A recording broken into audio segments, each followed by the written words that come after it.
नमस्कार, good evening. मैं फिर आया हूँ आपके सामने एक नया और एक इंटरेस्टिंग वीडियो लेके।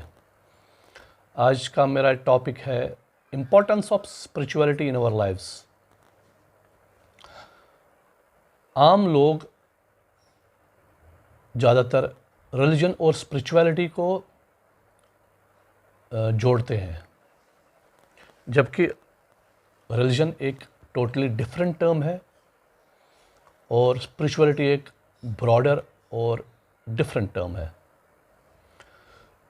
रिलीजन को मैं अगर ब्रॉडर वे में डिफ़ाइन करूं तो ये एक बिलीफ है जो लोग कुछ होली बुक्स हो या कुछ डॉक्ट्रिन या होली बुक्स को मानते हुए उस बिलीफ के हिसाब से अपने लाइफ चलाते हैं। या अगर मैं रफ़ लैंग्वेज में बोलूं, रिलीजन एक दायरा है या एक लिमिट है या एक बाउंड्री है जिसके अंदर हमको चलना पड़ता है या जिसके अंदर हम चलते हैं।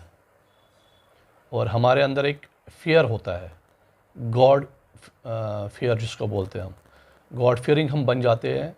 और वो फियर हमको सिखाता है अगर हम इस लिमिट से बाहर गए शायद हमारे साथ कुछ बुरा हो जाएगा, जो अगर देखा जाए तो कुछ हद तक सही है इस सोसाइटी में अच्छी तरह बिहेव करने के लिए या इस यहाँ पर रहने के लिए। अदरवाइज़ फिर हम जानवरों की तरह हो जाएंगे। ये रिलीजन का अपना काम है। पर अगर मैं स्पिरिचुअलिटी बोलूँ तो ये एक टोटली ब्रॉडर टर्म है। और स्पिरिचुअलिटी बेसिकली ये एनकरेज करती है हमको अपने आप को पहचानने के लिए, अपने रिलेशनशिप्स को पहचानने के लिए और दूसरों से कनेक्ट करने के लिए कैसे हम आगे और अच्छी तरह चले। Basically it is to understand our selves completely. मतलब हम अगर अपने आप को जानें और हम इस धरती पे किस लिए आए हैं, अगर हम इस चीज़ को समझें तो हम स्पिरिचुअलिटी में डेफिनेटली स्पिरिचुअलिटी उसको कहेंगे। देखिए, हम आते हैं, पैदा होते हैं, पढ़ाई करते हैं, सोशल बन जाते हैं, बड़े हो जाते हैं, मतलब ये सोशल एक्टिविटीज़ में फंस जाते हैं या अपने इसको जो हम जो मोह बोला गया है इन चीज़ों में फंस जाते हैं। और मगर असल हमारा जो इस धरती पे आने का पर्पज़ क्या है वो हम भूल जाते हैं। ये जो इंसान का ये हमको जो जीवन मिला है, इंसानी जो ये लाइफ हमको मिली है, ये खाली हमको एक मटेरियलिस्टिक लाइफ जीने के लिए नहीं मिला है। उस परम शक्ति को या एक हमारे इटर्नल गॉड जो हर एक बंदे में अपना एक हमारा एक गॉड बसा हुआ है, उसको पहचानने के लिए हमको कभी टाइम ही नहीं मिला। और स्पिरिचुअलिटी यही एक ज़रिया है जहाँ पर हम उस इटर्नल को पहचानते हैं। तो ये अगर मैं इसकी इम्पोर्टेंस इसीलिए मैं बोलता हूँ आजकल के इस युग में, आजकल के इस सोसाइटी में बहुत है कि स्पिरिचुअल हमको बनना चाहिए। ये हमारे अगर हम स्पिरिचुअल बनेंगे, हम स्पिरिचुअलिटी की ओर जाएंगे, हम उस इटर्नल को समझेंगे। सबसे पहले हमारे में कुछ सिंस है, मतलब कि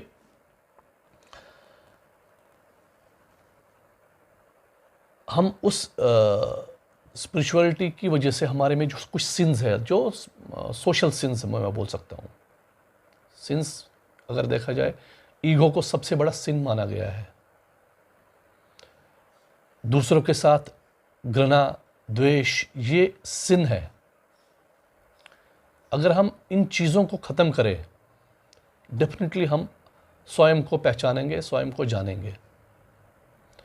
क्योंकि अगर हमारे में ईगो ख़त्म हो गया, हमारे लिए सारे एक बराबर है, चाहे वो छोटा हो, बड़ा हो, अमीर हो, गरीब हो, हमारे लिए सब एक जैसा हो जाता है।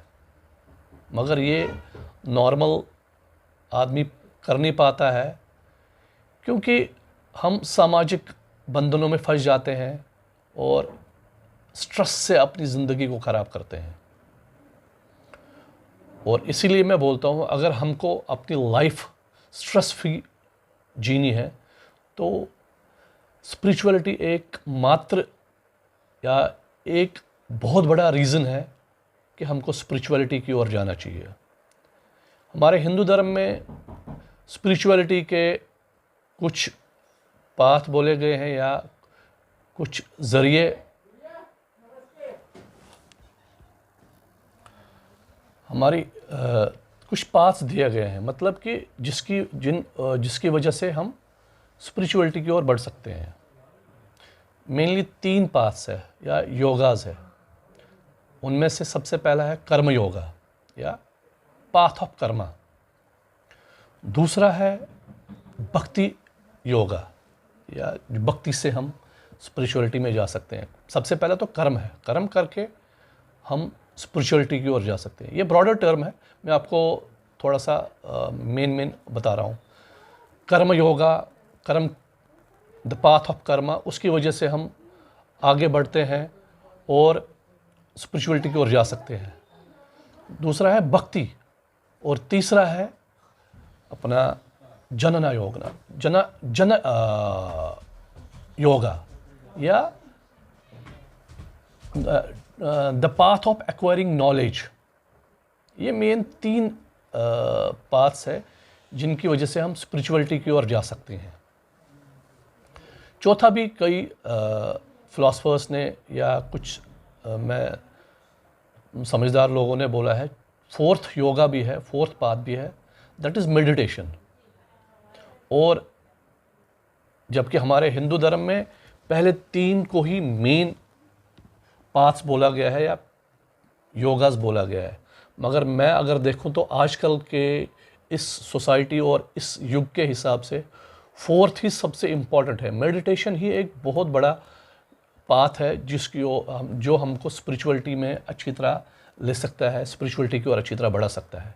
क्योंकि यही एक सबसे बड़ा आजकल की इस स्ट्रेस भरी लाइफ में, जो हम चाहे वो इमोशनल स्ट्रेस हो, चाहे वो प्रोफेशनल स्ट्रेस हो, चाहे वो फैमिली स्ट्रेस हो, चाहे वो सोशल स्ट्रेस हो, इन सब से अगर हमको बचना है और हमको एक कंफर्टेबल लाइफ जीनी है, मेरे को लगता है स्पिरिचुअलिटी एक आसान तरीका है अपने लाइफ को आगे बढ़ाने का। देखिए, स्पिरिचुअलिटी बहुत बड़ा टर्म है और कई समझदार लोगों ने इसके बारे में बहुत कुछ लिखा है। एक जगह सदगुरु भी लिखते हैं जी, spirituality essentially means breaking everything that limits us. ये सच है, breaking everything that limits us to acquire that eternal peace, eternal my self. ये उस बैरियर्स को, उन लिमिटेशंस को हटाना बहुत ज़रूरी है। तो हमारी गीता में भी कहीं लिखा गया है स्पिरिचुअलिटी के बारे में। मेरे ख्याल से 18.66 का एक चैप्टर है, जहाँ पर उसका मैं मीनिंग बता रहा हूँ, क्योंकि मैं संस्कृत ज़्यादा क्या मेरे को पढ़ना भी नहीं आता है।